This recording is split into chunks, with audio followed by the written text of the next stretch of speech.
ये लड़ाई हमारे मुहाने पे है या हमारी दहलीज पर है। दहलीज में क्या, वो दरवाजे से अंदर है। ईरान का एंगल ये है कि अगर हम इस प्रॉब्लम में हैं तो हर किसी की ये प्रॉब्लम होगी, गल्फ की तो होगी और दुनिया की भी होगी। कतर गैस शॉक देने की कोशिश कर रहा है, ईरान ने ऑयल शॉक दिया है। हमारे चीफ ऑफ नेवल स्टाफ, उनके चीफ ऑफ नेवल स्टाफ, हमारी प्रेसिडेंट और दुनिया के 71 मुल्क थे जहां से मतलब मेहमान आए थे।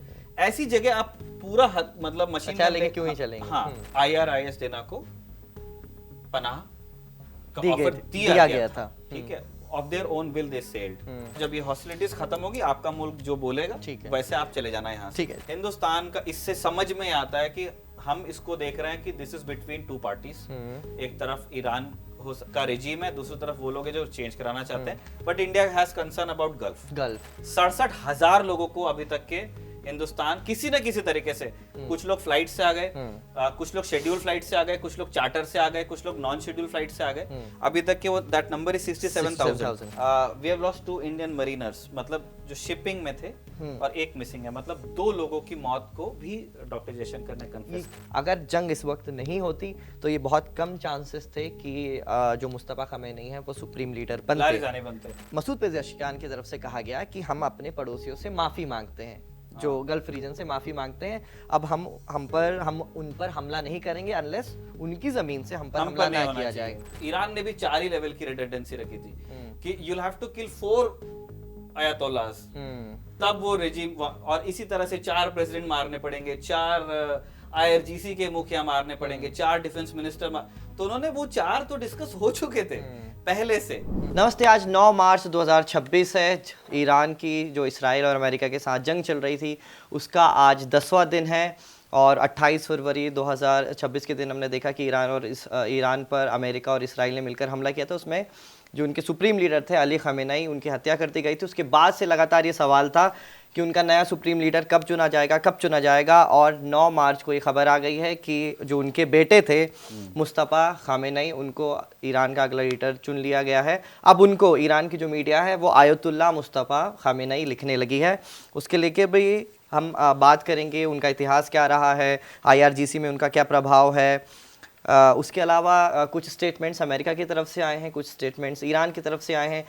अमेरिका ने कल परसों रात ईरान के कुछ ऑयल डिपो पर बमबारी की थी। उसके बाद से वहाँ पे एक तेल का गुबार उठा था और बारिश हुई थी। तो बारिश में जो बारिश हुई थी वो ऑयली बारिश हुई थी, काले कलर की वहाँ पे बारिश हुई थी। इसको लेकर भी बात करेंगे, लेकिन उससे पहले निखिल आज हमारे साथ मौजूद है। निखिल, मैं आपसे जानना चाहता हूँ कि निखिल, ये जो जंग है वो अब 12 देशों तक पहुँच चुकी है। ईरान, इसराइल और अमेरिका की बस ये जंग नहीं रही है, 12 देशों तक पहुंच चुकी है, और अब हमारे मुहाने तक भी आ चुकी है ये जंग।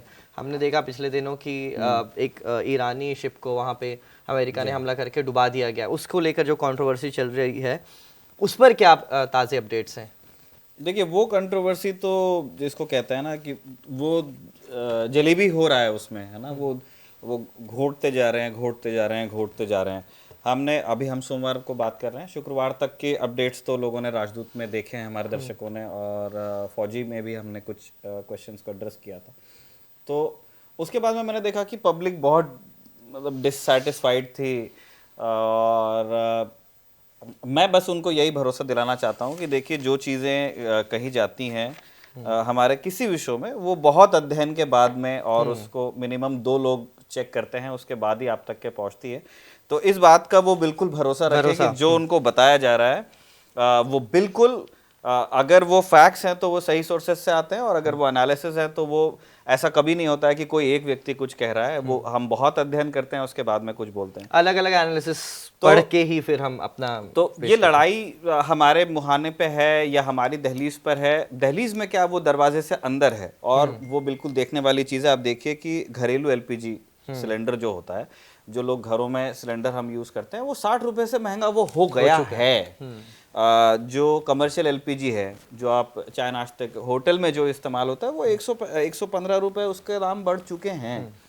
तो और ये क्यों बढ़ा है, ये बहुत ऑब्वियस सी चीज़ है, क्योंकि जो सबसे बड़े गैस प्रोड्यूसिंग जो मुल्क हैं, जैसे उसमें से कतर का नाम सबसे आगे आता है।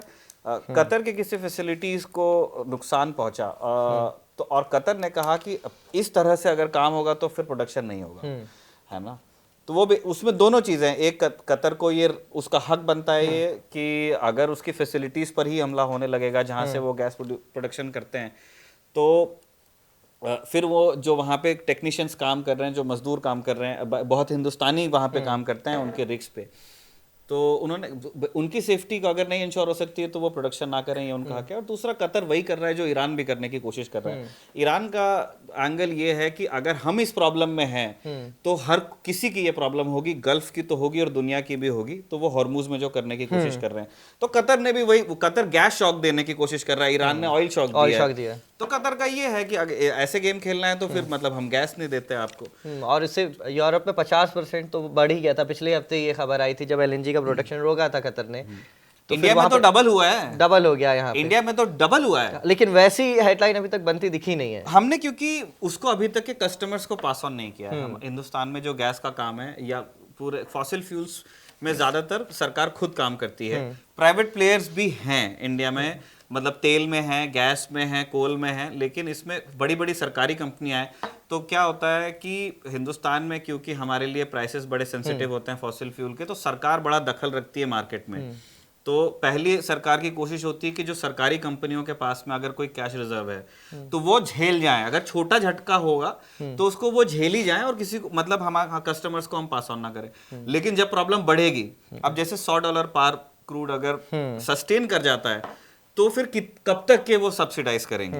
115 पहुंच चुका है, 65 करीब में रहता था, तो 115 पहुंचा है, तो या तो ये क्लाइम डाउन करे, जैसे यूक्रेन वॉर में क्या हुआ, एक पीक आया, लेकिन फिर जब ये ऑब्वियस हो गया कि रूस लड़ता रहेगा यूक्रेन से और अमेरिका यूक्रेन की मदद करता रहेगा, लेकिन बिजनेस भी चलेगा, जब ये बात क्लियर हो गई तो उसके बाद फिर वो क्रूड नॉर्मल भी हो गया और फिर एक समझौता हो गया कि यूरोप ले लेगा गल्फ से और हम ले लेंगे रूस से। तो ये चीज यहाँ पे नहीं, क्योंकि यहाँ पे क्या हो रहा है कि एक पार्टी एजिटेटेड है ज्यादा।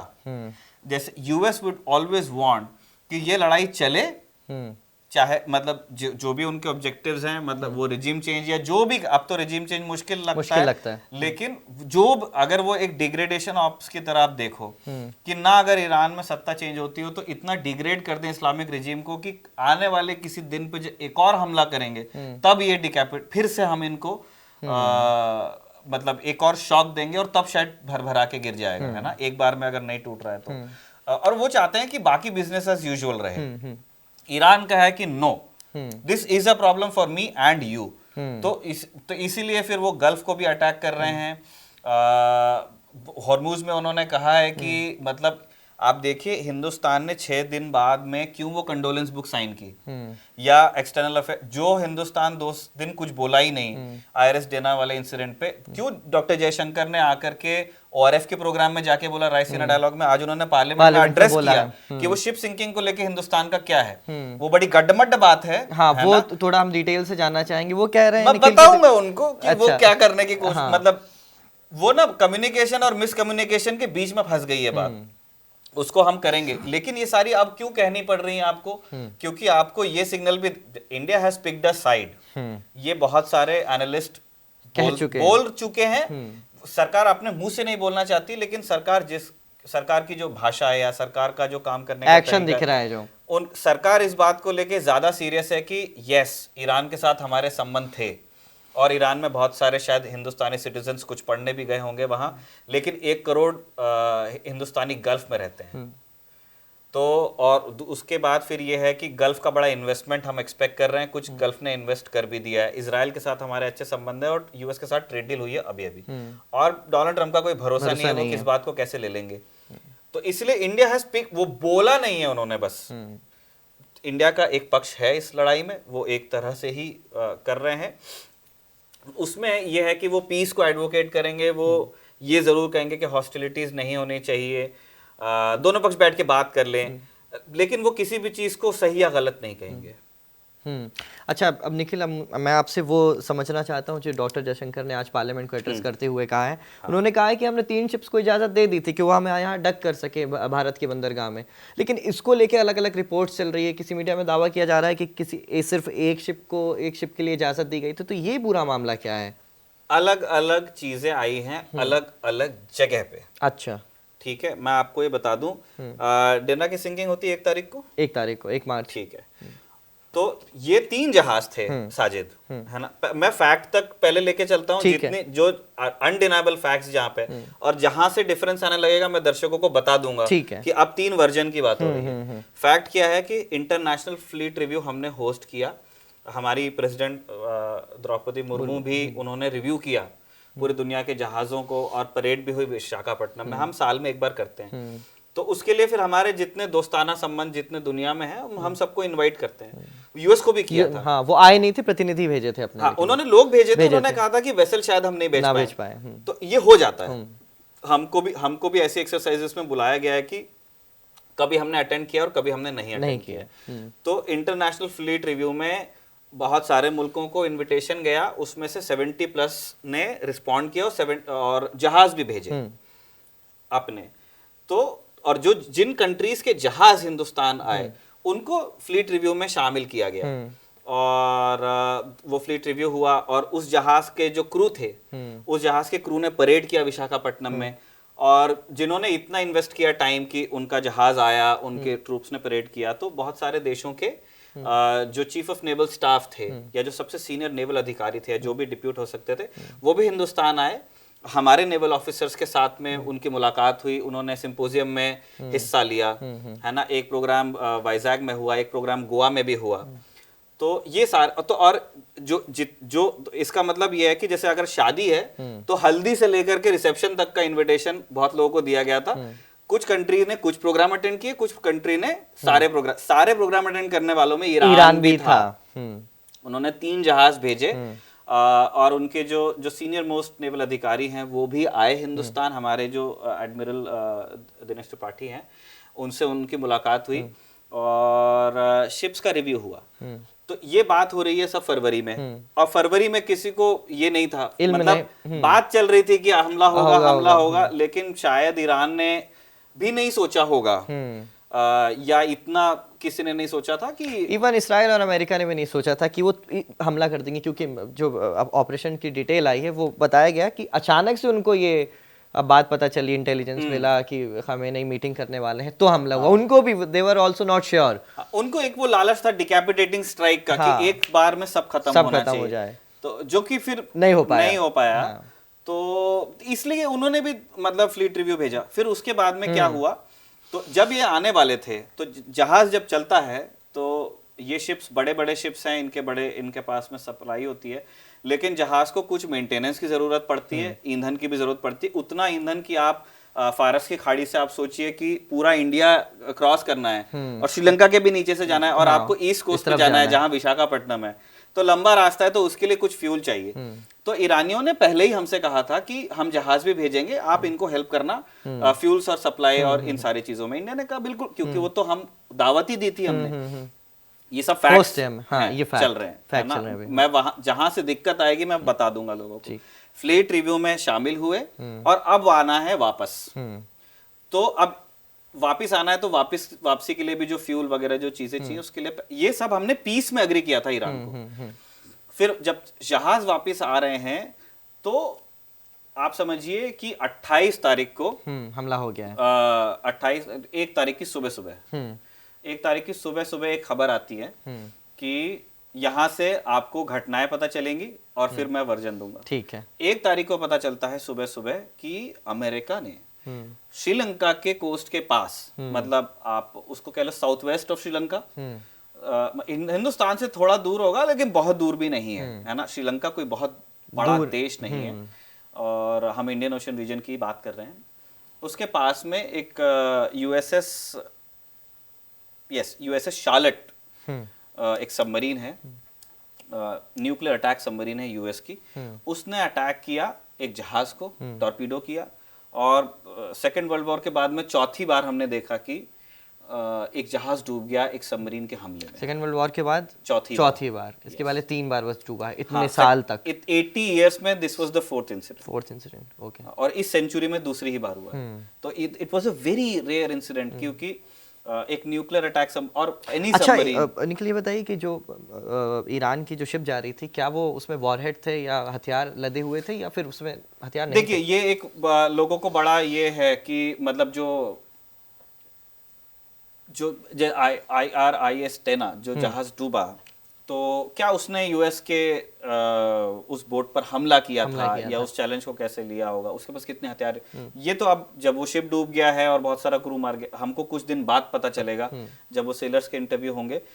ये है साजिद की जब फ्लीट रिव्यू जैसी चीजों के लिए बुलाया जाता है, तो फ्लीट रिव्यू जैसी चीजों में जब आपको बुलाएगा, जैसे आपने मुझे दावत दी, अगर मैं पिस्टल लगा के नहीं आऊंगा, लेकिन फिर हम ये भी सोचते हैं कि ये एक नेवल शिप है, तो ऐसा तो नहीं होगा कि नेवल शिप पे कोई हथियार ना हो, क्योंकि फिर तो वो फिर लोहा बच गया ना।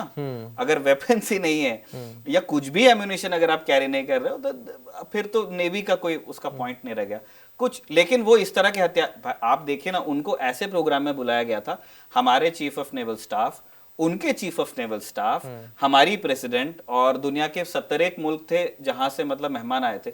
ऐसी जगह आप पूरा मतलब मशीन अच्छा, लेके क्यों ही चलेंगे। हाँ, बट कुछ रूडिमेंट्री वेपन्स हो सकते हैं। दूसरा, आयरिस डेना एक मतलब ईरानी नेवी उसको एक डिस्ट्रॉयर कहती है, लेकिन वो अगर आप इंडियन क्लासिफिकेशन या दुनिया के हिसाब से भी देखेंगे, it was a very small ship, a frigate. और मतलब वो लिटोरल वाटर्स जिसको बोलते हैं, तट के करीब की लड़ाई के लायक था जहाज। अच्छा। वो गहरे समंदर में वो एक लिमिटेड एंटी सबमरीन वारफेयर कर सकता था, लिमिटेड। लेकिन एक इंडियन ओशियन में जो एक गहरा समंदर है जहां पे एक बड़ी एक full size nuclear attack submarine हो सकती है, वो वैसी लड़ाई के लिए वो बनाया ही नहीं गया था, है ना। और उसने ऐलानिया तौर पे ऐसा कोई ऐलान भी नहीं किया था ना कि हम युद्ध के लिए जा रहे हैं, वो तो सिर्फ घर वापस हो रहा था। ये एक मतलब this is up for debate कि एग्जैक्टली आयरिस डेना क्या, IRIS डेना क्या कर रहा था, ये तो अभी क्लियर नहीं है। क्लियर हुआ है, ठीक है। तो अटैक हुआ, अटैक हो गया 1 तारीख को, और ट्विटर पे चल रहा है ठीक कि श्रीलंका की नेवी ने रेस्क्यू किया, इसने ऐसा किया वैसा। अब लोग सोच रहे हैं यार हिंदुस्तान के बगल में हुआ है और श्रीलंका के यहाँ तो दिक्कत आती है तो हम जाते हैं, हेल्प करते हैं। तो ईरान का जहाज डूबा है, श्रीलंका का रेस्क्यू है, हिंदुस्तान ने क्या किया, इस तरह की बातें हो रही हैं। एक दिन बात हुई। अच्छा, लोग दूसरी चीजें भी कह रहे हैं कि अच्छा आप क्या कहना चाहते हो इस बारे में, है ना। एक ईरानी शिप को जो आपका था मेहमान, उसकी किलिंग हुई है, चाहे इंटरनेशनल वाटर में हुई है, इस बारे में हिंदुस्तान क्या सोचता है, हमने नहीं कहा। ठीक है, हम क्या यूएस को सही और गलत, हमने यूक्रेन में भी रूस को गलत नहीं कहा था, तो हो सकता है हम इस लड़ाई में भी अमेरिका और इजराइल को गलत ना कहना चाहें, उसका हक है हमें।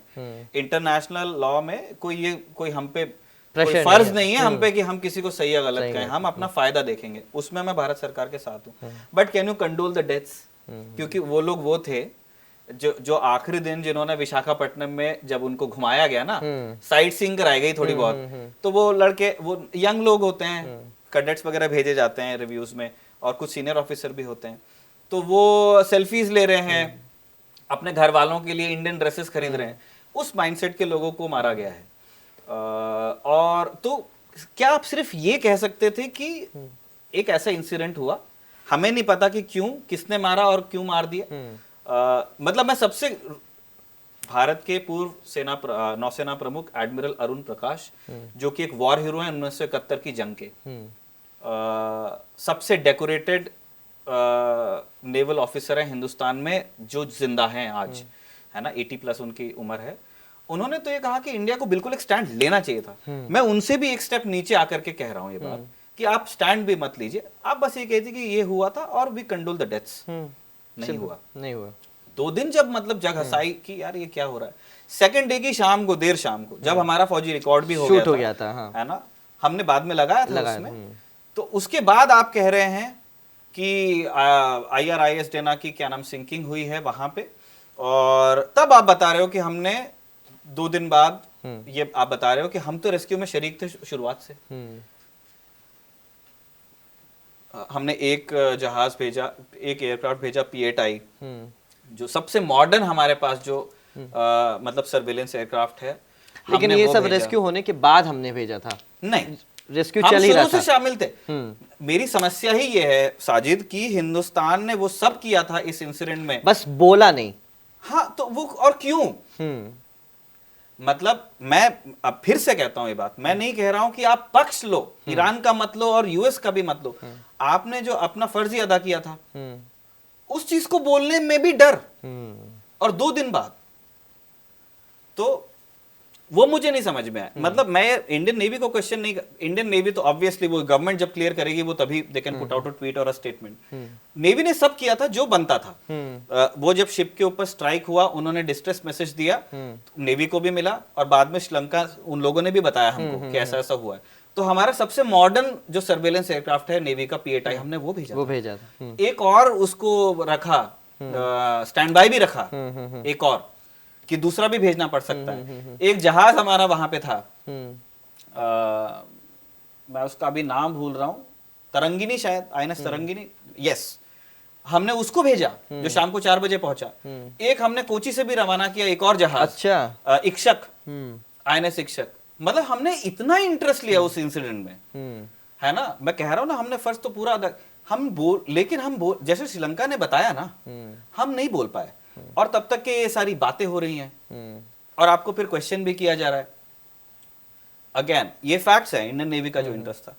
रही बात अब कि उस जहाज के साथ क्या हुआ था और उस जहाज को क्या शेल्टर दिया गया या नहीं दिया गया।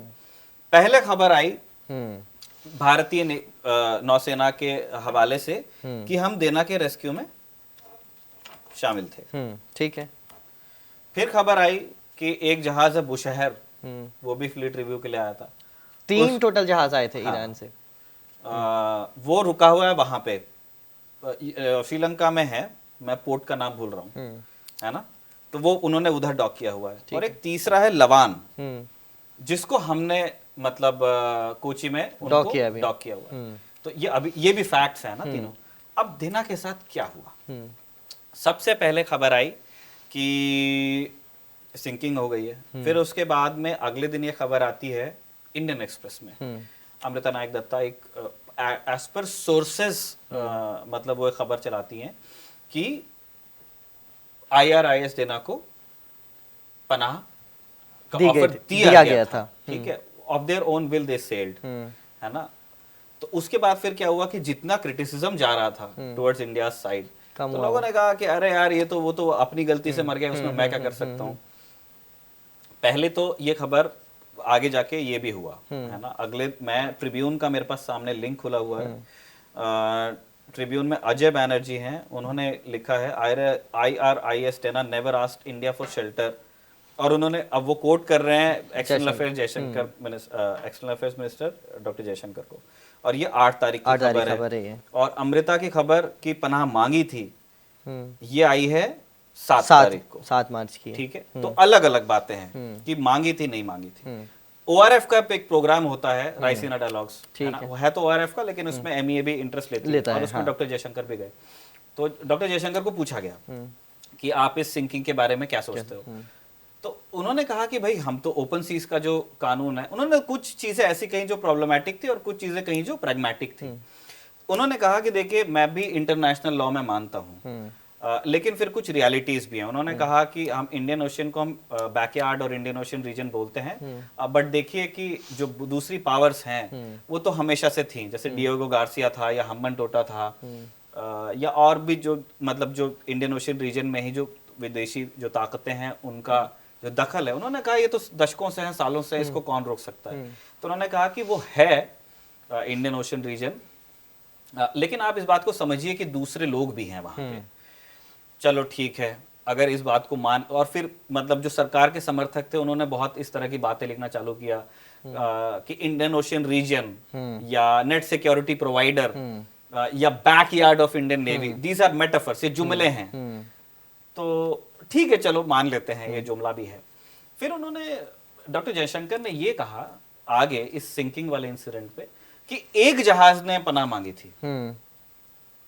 ठीक है, ठीक है, ये एक जहाज की बात डॉक्टर जयशंकर ने वो कहते हैं ORF के प्रोग्राम में वन ऑफ द शिप्स, वो कहते हैं वन ऑफ द शिप्स, उन्होंने बोला कि वन ऑफ द शिप्स, एक जहाज ने 28 तारीख को पनाह मांगी, जो 1 तारीख को हमने दी। ठीक है, और वो है लवान, IRIS लवान, ये कोची में है, इसका जो क्रू है वो कोची में, उनको रोक लिया गया है।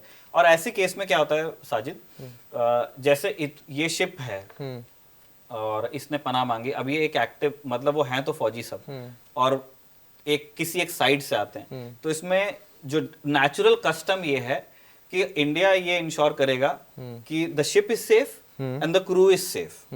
लेकिन इंडिया ये भी इंश्योर करेगा कि ना ये ईरान की तरफ से लड़ सकते हैं और ना ये अमेरिका के खिलाफ कुछ कर सकते हैं। ठीक है, यू नो, और ना, और हम ऐसा भी नहीं करेंगे कि यूएस इन लोगों को यूज कर ले। हमारा ऐसा है कि ये लोग, इन्होंने पनाह मांगी है तो ये शरणागत क्योंकि की अभी रक्षा है। अमेरिका दबाव डाल ही रहा है श्रीलंका के लोगों के, हाँ। जितने भी अफसर बचे हैं उनको आप जाने ना दें वापस। अमेरिका दबाव डालना शुरू कर चुका है श्रीलंका पर। इन जनरल होता भी यही है कि if the ship is declaring neutrality और वो प्रॉब्लम में है तो, और आपने उनको सेफ्टी दी, वरना तो फिर you are taking a side, है ना, इस लड़ाई में। तो आप क्या करोगे, आप ये बोलोगे, आप शिप को रख लोगे, उन लोगों को यहाँ खाना पानी सब मिलेगा, और ये होगा कि आप इनके साइड से, किसी के साइड से नहीं लड़ सकते। तो, और जब ये हॉस्टिलिटीज खत्म होगी, आपका मुल्क जो बोलेगा ठीक है, वैसे आप चले जाना यहाँ से। ठीक है निखिल, आपने ये अभी बताया कि एक शिप की ये बात हो गई। ये डॉक्टर जयशंकर ने कहा ओआरएफ के प्रोग्राम में कि एक जहाज ने पनाह मांगी थी। ठीक है, अब और उसका नाम है लबान। उसके बाद में आज जब डॉक्टर जयशंकर पार्लियामेंट में खड़े हुए तो पॉइंट नंबर 13 जो है उनके बयान का, जो एमईए की वेबसाइट पर छापा, उसमें लिख रहे हैं, sir the house will also be interested in the issue of an Iranian vessel that is currently docked in Kochi. ये लबान की बात कर रहे हैं। Iranian side requested permission on 28 February for 3 ships, ठीक है, in the region to dock at Apos. This was accorded on 1st of March. IRIS Lavan actually docked on 4th of March. The crew is currently in naval facilities. We believe that this was the right thing to do. And the Iranian foreign minister has expressed his country's thanks for human gesture. तो ये बात तो doctor Jaishankar ने वहाँ मतलब वो पलकी को जवाब देते हुए भी बोल रहे हैं कि हमने ह्यूमन चीज की और सही था बात, लेकिन चेंज भी हो रही है। इंडियन एक्सप्रेस की रिपोर्ट कहती है कि IRIS देना ने पनाह का ऑफर ठुकराया। अजय बैनर्जी की ट्रिब्यून में रिपोर्ट कहती है कि उन्होंने ना मांगा ना दिया। ORF के प्रोग्राम में डॉक्टर जयशंकर कहते हैं एक जहाज ने मांगी थी। वो पार्लियामेंट में जो स्टेटमेंट लिखा है वहां लिखा है कि 3 ने पनाह मांगी थी। तो अभी क्या है ना, मेरा मानना है कि सरकार ही क्लियर कर दे कि एग्जैक्टली क्या हुआ था, है ना, क्योंकि वो नहीं होगा तो फिर वो इसी तरह से फिर लोग कंफ्यूज रहेंगे और फिर लोग हमको बोलते हैं कि आप मिसलीड करते हो। मिसलीड कौन कर रहा है? सरकार की तरफ से ही अभी क्लैरिटी आई नहीं। क्लैरिटी वो देंगे ना। तो ये सारी चीजें हैं। और डॉक्टर जयशंकर का बाकी भी जो वो देखोगे ना आप, उन्होंने जो पार्लियामेंट को उन्होंने बताया, उन्होंने कहा कि हम शांति की, तो उन्होंने हमेशा, जो इंडिया हमेशा हर कॉन्फ्लिक्ट में बोलता है कि हम चाहते हैं कि पीस हो और दोनों साइड्स या तीनों साइड्स वो बैठ करके बात कर लें। लेकिन इस कॉन्फ्लिक्ट को हम कैसे देखते हैं, ये चीज बड़ी इंटरेस्टिंग तरीके से सामने आती है। और उन्होंने क्या लिखा है, it has witnessed not only fighting between Israel and the United states on one side and Iran on the other, ठीक है, but also attacks on a number of gulf state. इसका मतलब क्या है, इजराइल, यूएस और Iran में लड़ाई चल रही है। सरकार ने ये नहीं कहा कि किसने किसको क्या, उन्होंने किसने किस पे अटैक किया ये मेंशन नहीं, लेकिन उन्होंने ये जरूर कहा कि गल्फ। तो अब गल्फ पे किसने अटैक किया है वो सब जानते हैं। तो इसी चीज को लोग पॉइंट आउट कर रहे हैं, तो उसके तो उनके पास वैलिड रीजंस भी हैं। मैं यही, तो पहले तो उन्होंने बताया कि हम इस कॉन्फ्लिक्ट को कैसे देखते हैं। हिंदुस्तान का इससे समझ में आता है कि हम इसको देख रहे हैं कि this is between two parties. एक तरफ ईरान का रेजीम है, दूसरी तरफ वो लोग हैं जो चेंज कराना चाहते हैं, but India has concern about gulf. क्योंकि हमारे 1 करोड़, हाँ, हमारे लोग भी रहते हैं वहां पे, इन्वेस्टमेंट वाला भी, और फिर IMEC वगैरह, हमको बहुत पैसा वहां लगाना भी है, तो हम नहीं चाहते कि वहां डिस्टेबिलिटी हो। दूसरा, हमारे जो हिंदुस्तानी डायस्पोरा है उसको लेकर फिक्र दिखती है इस बयान में। गल्फ का जो इन्वेस्टमेंट हमारे यहाँ है, जो हमको वो करना है, उसका जिक्र दिखता है। फिर उस बारे में जानकारी है कि इंडियन एम्बेसी ने क्या क्या किया है। इंडियन एम्बेसी ने, डॉक्टर जयशंकर ने पार्लियामेंट में बताया कि हिंदुस्तान की जो एम्बेसी है तेहरान में पूरी तरह फंक्शनल है। जो बच्चे हमारे पढ़ते थे, पहले ही बता दिया गया था कॉन्फ्लिक्ट के पहले कि ईरान से जिस भी तरह से आप निकल सकते हैं निकल जाइए। लेकिन जब अब जंग हो गई तभी भी कई लोग थे, तो उन्होंने कहा कि हमने बहुत सारे स्टूडेंट्स को और बहुत सारे इंडियन नेशनल्स को, कई लोगों को इंडियन एम्बेसी ने हेल्प किया तेहरान से बाहर निकलने में, क्योंकि तेहरान को स्पेसिफिक सीट ऑफ पावर है, तो उस पर बड़े हमले हैं। कई लोगों को हेल्प किया गया है ईरान से बाहर निकलने में, कई लोगों को हेल्प किया। और सेम लाइकवाइज गल्फ में जो हमारे लोग हैं, 67,000 लोगों को अभी तक के हिंदुस्तान किसी न किसी तरीके से, कुछ लोग फ्लाइट से आ गए, कुछ लोग शेड्यूल फ्लाइट से आ गए, कुछ लोग चार्टर से आ गए, कुछ लोग नॉन शेड्यूल फ्लाइट से आ गए। अभी तक के वो दैट नंबर इज 67,000 पूरे गल्फ से, है ना। दूसरा, जो ट्रांजिट हब्स हैं, आप इंडिया से अगर आप यूरोप फ्लाई करते हो तो जैसे कई बार दुबई में लैंड करता है, और एक वो बड़ा वो हब है ट्रांसशिपमेंट के लिए of goods and also people. तो एयर ट्रैवल में तो बहुत है, तो बहुत लोग गल्फ के मतलब जो अमीरात हैं उनके एयरपोर्ट्स पे हैं, तो उन लोगों की भी फिक्र की है हिंदुस्तान की एम्बेसीज ने जो रिस्पेक्टिव कंट्रीज में, उसकी जिक्र उन्होंने किया। शिप्स के बारे में मैंने आपको बता दिया है। तो ये सब उनके बयान में है। तो ये सब अपडेट्स थी कि जंग अब ईरान, इसराइल और अमेरिका से निकलकर दूसरे मुहाने तक पहुंच चुकी है, हमारी दहलीज में भी आ गई। उसकी अपडेट्स आपको निखिल ने दी। कुछ अपडेट्स निखिल ईरान के अंदर से हैं, वो मैं जल्दी जल्दी अपने दर्शकों को दे देता हूँ। अच्छा, एक छोटा सा, सॉरी साजिद, ये भी डॉक्टर जयशंकर ने कहा है कि we have lost 2 Indian mariners, मतलब जो शिपिंग में थे, और एक मिसिंग है, मतलब 2 लोगों की मौत को भी डॉक्टर जयशंकर ने कन्फेस किया। किस दौरान हुई थी ये मौत? ये जो हॉस्टिलिटीज हैं, अच्छा, अब किसका मिसाइल जाके लगा है, लेकिन इंडिया, अगर ये मर्चेंट शिप्स हैं तो मर्चेंट शिप्स को यूएस अटैक नहीं कर रहा है, मर्चेंट शिप्स को ईरान अटैक कर रहा है। ठीक है, तो कुछ अपडेट्स अब ईरान के अंदर से हैं, जल्दी जल्दी में अपने दर्शकों को हम दे देते हैं। जैसे सबसे बड़ा अपडेट तो निखिल आज का यही है कि मुस्तफ़ा ख़मेनी, जो आयतुल्लाह अली ख़मेनी के बेटे हैं, अब वो बन गए हैं सुप्रीम लीडर। इनका इतिहास आप जब देखेंगे निखिल, तो पता चलेगा कि बहुत पसंदीदा कैंडिडेट थे नहीं ये शुरुआत में, क्योंकि इनकी जो पढ़ाई हुई थी, जो धर्म की जो पढ़ाई होती, कौम शहर में जाके ये शिया धर्म की जो पढ़ाई होती है, उसमें इन्होंने 30 साल की उम्र में दूसरी सेमिनरी में जाना शुरू किया था, जो अमूमन बचपन में जो पढ़ाई हो जाती है ना। तो इन्होंने जो धर्म की पढ़ाई है उसमें बहुत बाद में जाके इंटरेस्ट दिखाया। जाहिर सी बात है, दबाव तो रहा ही होगा, क्योंकि उनके जो पिता थे वो खुद सुप्रीम लीडर थे, तो वो किया होगा उन्होंने। लेकिन अब ये एनालिस्ट ये कह रहे हैं कि जो धर्म की पढ़ाई होती है, क्योंकि और भी जाहिर सी बात है कैंडिडेट होंगे उनके साथ कि कौन अब अगला आयतुल्ला बनेगा। आयतुल्ला एक टाइटल होता है सुप्रीम लीडर के लिए, तो अगला आयतुल्ला कौन बनेगा उसके लिए। तो दूसरे जो कैंडिडेट्स थे उनके पास धर्म का नॉलेज और धर्म की पढ़ाई उनसे ज़्यादा थी। ये एक मिड लेवल के, उसमें लिखा है, ये एनालिस्ट लिख रहे हैं कि मिड लेवल के क्लर्क थे। उसके अलावा इनका बनने का रीज़न निखिल जो बताया जा रहा वो है कि वॉर, अगर जंग इस वक्त नहीं होती तो ये बहुत कम चांसेस थे कि जो मुस्तफ़ा ख़मेनी है वो सुप्रीम लीडर बनते। लारिज़ानी बन सकते थे, उनका भी नाम था, और भी कुछ नाम थे, लेकिन इनका तो मतलब बहुत ज़्यादा संभावित नाम इनका था नहीं। अब इनका आप इतिहास देखेंगे ना, तो एक हबीब बटालियन नाम की एक संगठन हुआ करता था। इनका जो उरूज शुरू हुआ था, ये तो रहते थे मेनली पर्दे के पीछे से काम करते थे, उनकी कुछ फोटो और कुछ वीडियो ही मौजूद है। लेकिन हबीब एक बटालियन होती थी, जब 17 साल के थे बाय द वे, इराक के साथ जब ये युद्ध चल रहा था, उस वक्त इन्होंने लड़ाई लड़ी थी, 8-9 साल का ये युद्ध था, तो उसमें इन्होंने बढ़िया काम किया। तो तब से ये ईरान की इस्टेब्लिशमेंट में जाने लगे। फिर उसके बाद क्या हुआ, जब धीरे धीरे इनका रुतबा बढ़ा ना, तो IRGC में इन्होंने बढ़िया अपना प्रभाव बनाया, और ख़ास तौर पे इंटेलिजेंस यूनिट में बनाया, और ईरान की जो ब्यूरोक्रेसी है इसमें उन्होंने अपना स्थान बनाया। 2005 और 2009 की इलेक्शन की जब बात की जाती है, तो फिर इन पर ये आरोप लगा कि बसीज और IRGC का इस्तेमाल करके इलेक्शन रिग्ड करवा रहे हैं। तब फिर इनका और नाम आने लगा कि पर्दे के पीछे से अब ये आगे बढ़ रहे हैं धीरे धीरे। फिर इनका, क्योंकि ये धर्म की पढ़ाई उन्होंने ज़्यादा नहीं की थी, लेकिन IRGC में थे, और IRGC वहाँ की रेवोल्यूशन की रक्षा करती है, तो ये थोड़े कट्टरपंथी किस्म के नेताओं के में इनकी गिनती होती है। वो पाकिस्तान आर्मी टाइप का सीन है वो। हाँ। वो हर चीज में इंटरेस्ट लेते हैं कि कंट्री के अंदर क्या हो रहा है, फॉरेन पॉलिसी क्या है। इब्राहिम रईसी जब आए, तो क्योंकि इब्राहिम रईसी भी एक कट्टर कैंडिडेट माने जाते थे, उन्होंने मतलब उनको बुचर कहा जाता था, क्योंकि वो लोगों को मतलब अमूमन ऐसे रहम नहीं खाते थे। इनके पास मर्सी की जब अपील आती थी तो वो भी रिजेक्ट कर देते थे। तो इब्राहिम रईसी की भी जो एक छवि बनी हुई थी ईरान में, वो भी एक कट्टरपंथी नेता की बनी थी, इनकी भी थी। अब ये हो गया टकराव, क्योंकि ये भी सुप्रीम लीडर की रेस में थे। इब्राहिम रईसी अगर 2024 में नहीं मारे जाते, डेथ नहीं होती तो बनते, हाँ, तो ये इनका पूरा चांसेस था। तो ये कहा जाता है कि इलेक्शन में, क्योंकि इब्राहिम रईसी के इलेक्शन में भी इन्होंने धांधली की थी कि ये चुनाव ना जीत सके, तो मुस्तफ़ा ख़मेनी पे ये भी आरोप लगते थे।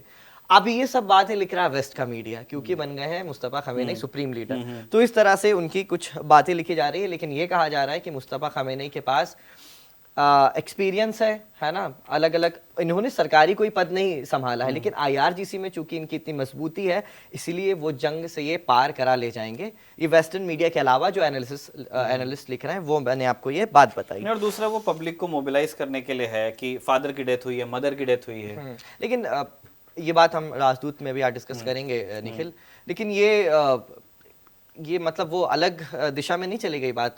शाह का जो खत्म हुआ था शासन, वो इसी बात पे हुआ था कि राजा का बेटा अब आगे देश नहीं चलाएगा, लेकिन ये तो वही बात हो गई उसमें। अब ये चीज तो खैर जो दो है, एक क्योंकि ईरान में जो भी कुछ होता है उसमें एक वो वेट ऑफ हिस्ट्री रखते हैं। जैसे जब वहां पे शाह था, तो शाह तो वाज अ पपेट, वो अमेरिका ने मतलब ब्रिटेन ने इनफैक्ट रखवाया था, मतलब वो MI6 का और MI5 का ऑपरेशन था, CIA ने हेल्प किया था 53। हाँ, तो जो उस टाइम पे उनको अंग्रेजों को वहां कंसेशन मिला था तेल का और मोसाद ने नेशनलाइज कर दिया था।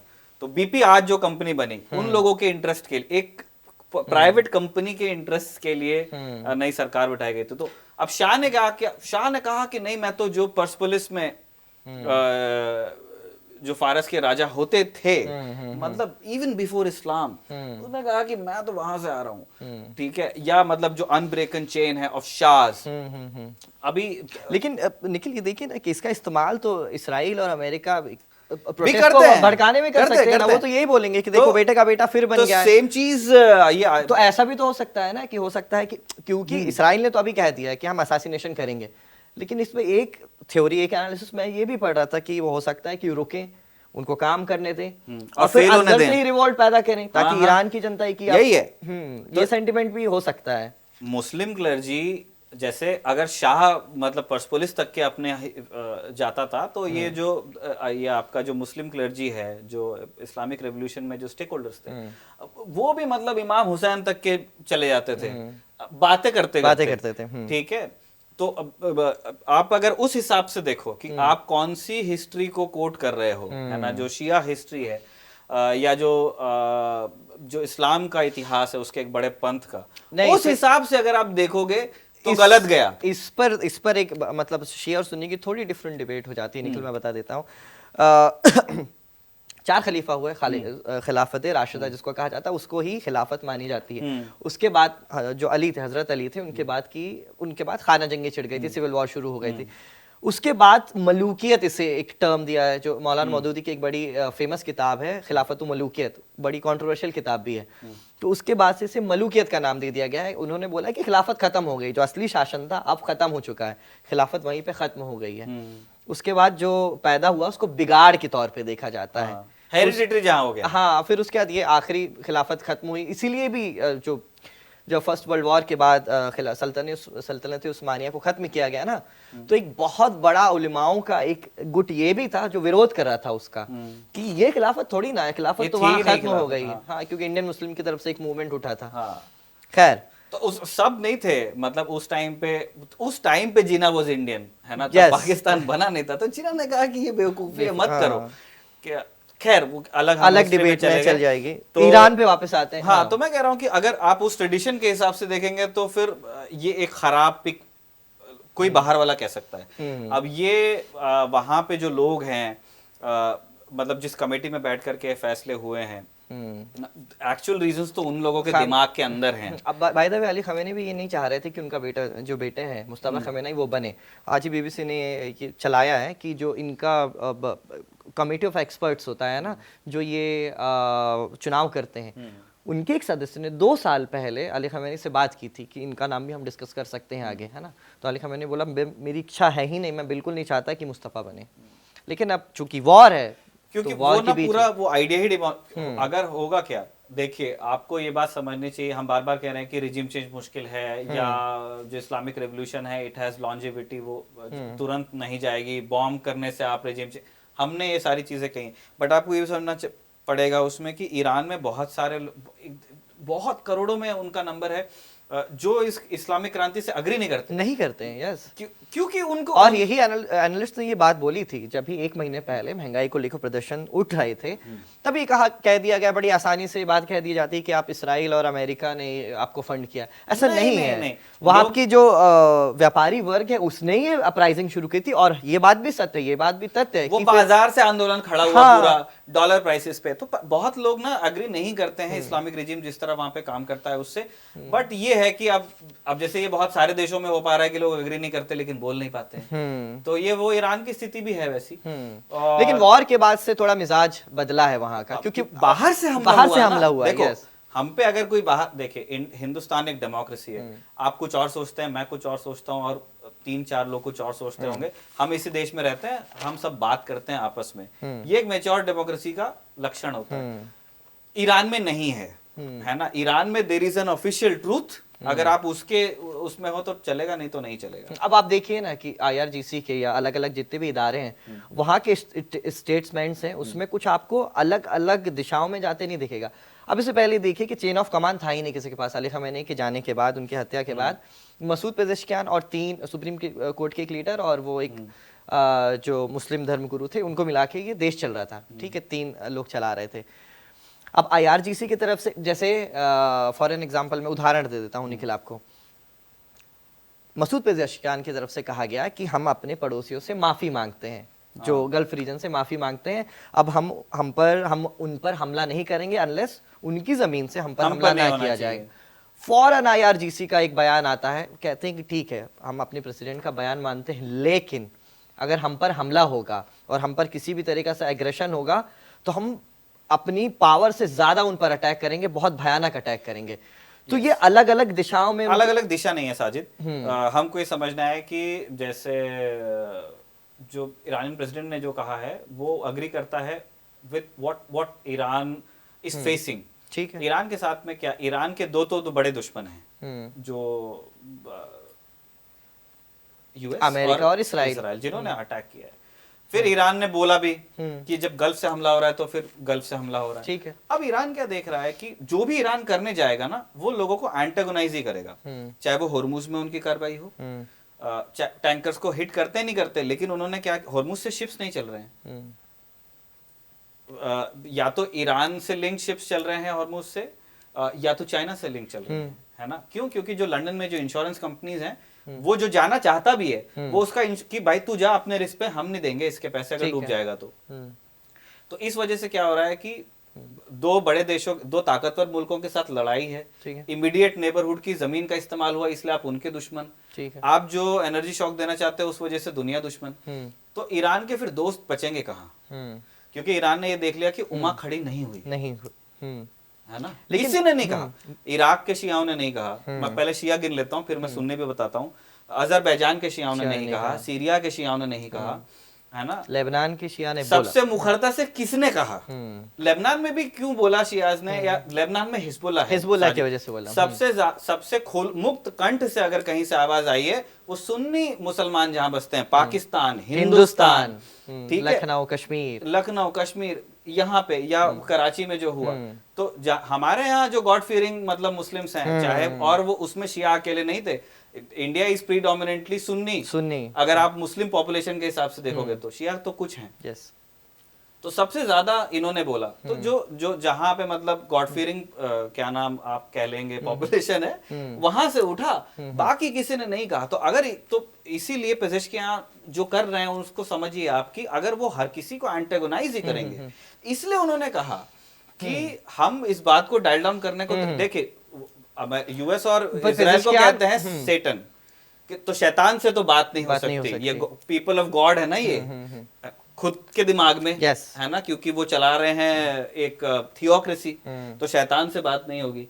तो लेकिन क्या किसी से बात नहीं होगी, इसलिए उन्होंने कहा कि इफ गल्फ कंप्लाइज। और पेजेश्कियान का ये मतलब आप मिजाज भी देखेंगे तो इसी तरह की पॉलिटिक्स करते हैं, और इसी मुद्दे पर वो चुनाव जीत कर भी आए थे कि वेस्ट के साथ, मतलब अमेरिका को ये भरोसा दिलाना चाहते हैं कि जिस तरह से वो ईरान को देखता है, ईरान वैसा है नहीं, हम नहीं बना रहे हैं परमाणु बम, हमको प्रतिबंध से छूट चाहिए। इसी उस पर बेसिकली मैं निकल दूसरा IRGC का एक मैं बस इसमें जोड़ना चाहता हूं। IRGC का रिस्पांस जो आया वो क्यों आया? IRGC had prepared for this moment. Yes, उन्होंने क्या किया था, अच्छा उनको ये भी पता था, ईरान ने जो क्वाड्रुप्लेक्स रिडंडेंसी की बात करते थे ईरान में, ये टर्म थोड़ा कि ये फाइटर प्लेन्स में होता है। अच्छा, कि जैसे हम जो तेजस उड़ाते हैं उसमें 4 लेवल की रिडंडेंसी है। हमारा जो तेजस है वो कंप्यूटर से उड़ता है, पायलट का इनपुट कंप्यूटर को जाता है और फिर वो जहाज को जाता है, क्योंकि बहुत कॉम्प्लिकेटेड जहाज है। तो उसमें फिर हमने ना क्वाड्रुप्लेक्स सिस्टम है कि एक फेलियर, दूसरा फेलियर, तीसरा, जब तक 4 फेलियर नहीं होंगे, 4 सिमिलर सिस्टम्स के, तब तक कि इट विल नॉट क्रैश और मिसबिहेव। तो ईरान ने भी 4 ही लेवल की रिडंडेंसी रखी थी कि you'll have to kill 4 ayatollahs, तब वो रेजिम, और इसी तरह से 4 प्रेसिडेंट मारने पड़ेंगे, 4 आईआरजीसी के मुखिया मारने पड़ेंगे, 4 डिफेंस मिनिस्टर तो उन्होंने वो 4 तो डिस्कस हो चुके थे पहले से। तो और इन्होंने आईआरजीसी के लिए बहुत पहले से था कि अगर पूरी लीडरशिप ही समाप्त हो जाती है, मान के चलिए कि ये 4 मरते हैं एक साथ, जो यूएस ने ट्राई किया उस दिन खुमैनी के कंपाउंड पे, अटेम्प्ट यही था कि सीनियर लीडरशिप साथ में स्वाहा। तो उन्होंने कहा कि अगर कुछ नहीं बचता है तो फायर एट विल, मतलब जो बच गए वो मारो। तो ये इंस्ट्रक्शंस उनको पहले से थे, 20 साल से ये लोग तैयार। वही मैं कह रहा था कि अलग अलग फिर यूनिट्स में, मतलब इनके सेंट्रल कमांड इनका था नहीं ना कोई, वो बिना आईआरजीसी ने इस चीज के लिए तैयारी की है कि अगर कोई मुखिया नहीं है तो हम क्या करेंगे, अलग अलग फिर वो कमांड से हम हमले करें। इसीलिए तो आप देखिए ना कि तुर्की की तरफ जो मिसाइल छोड़ी गई थी, आपको याद होगा, तब फिर उसकी तरफ से क्लैरिफिकेशन आया, आईआरजीसी का ही आया है, आईआरजीसी के एक यूनिट से आया। फिर ये बात कही जा रही थी कि हो सकता है कि आईआरजीसी की जो अलग अलग यूनिट बढ़ गई, हो सकता है किसी एक ने छोड़ दिया और बताया ना हो सेंट्रल कमांड को, तो इस तरह की बात कही जा रही थी। लेकिन अब मुस्तफा खमेनी के आने के बाद लगता है कि अब ये फिर सेंट्रल कमांड की तरफ ये लोग हो भी जाना चाहिए, because IRGC is very dangerous that way, क्योंकि IRGC has very sophisticated weapons, और वो ना एक उनका आइडियोलॉजिकल और रिलीजियस कमिटमेंट है। हाँ। अब उसमें क्या है, अब if you go by the text और जो शिया आग्रह है शहादत का, तो वो क्या होगा कि वो फिर प्रैक्टिकल नहीं होने देगा आपको। वो तैयार, वो कफन बांध के ही लड़ रहे हैं, तो इस चक्कर में क्या होगा कि बहुत नुकसान ईरान का भी कर देंगे, हो सकता है ना। तो इसलिए जरूरी है कि एक प्रैक्टिकल आदमी भी आए, क्योंकि वहीदी के बारे में कहा जा रहा है जो अभी नए बने, क्योंकि उनकी जो आती है वो डेप्यूटी चीफ भी रहे ईरानियन आर्मी की, तो हो सकता है कि उनके बारे में भी कहा जा रहा है कि आइडियोलॉजिकल ड्रिवन तो हैं, आईआरजीसी में काम किए, कुछ फोर्स में भी काम किए हैं, कासिम सुलेमानी के पहले कुछ फोर्स में यही थे, लेकिन ईरानी आर्मी भी थे जो बहुत ज्यादा आइडियोलॉजिकल ड्रिवन नहीं मानी जाती है आईआरजीसी की तुलना में। जैसे आईआरआईएस कमिंग बैक टू, मतलब मैं क्यों कह रहा हूँ ये कि जिसको मैंने एक बड़ी अच्छी चीज सुनी, विष्णु सोम और शिव अरूर, वो करते हैं कंट्रोल ऑल डिफेंस, है ना, मैं देखता हूँ, बहुत अच्छा शो है, एनडीटीवी पे आता है। तो उसमें अभी मैं उस सर का नाम भूल रहा हूँ, एक हिंदुस्तान के एक बहुत ही यूनिक जिसको कहते हैं कि औहदा है नेवी में उनका, एक ऐसे नेवल ऑफिसर हैं जिन्होंने 4 सबमरीन्स को कमांड किया है, 4।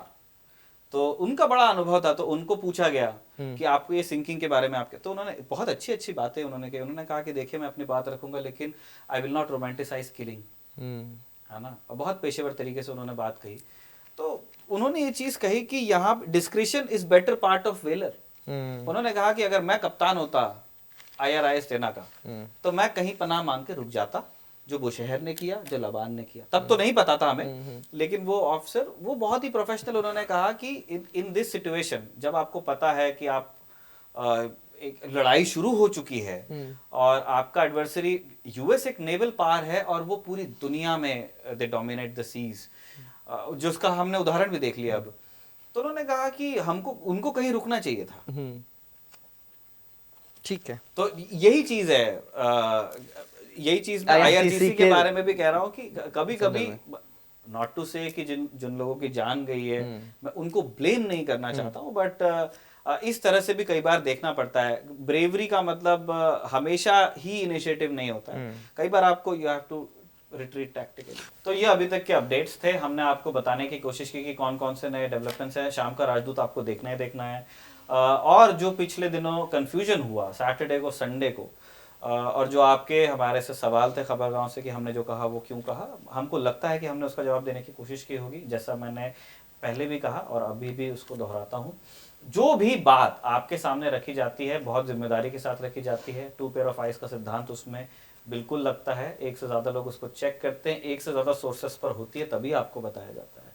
तो ये बिल्कुल नहीं है कि आपको कोई गलत बयानी आपको यहाँ इस चैनल पर सुनने को मिल जाए।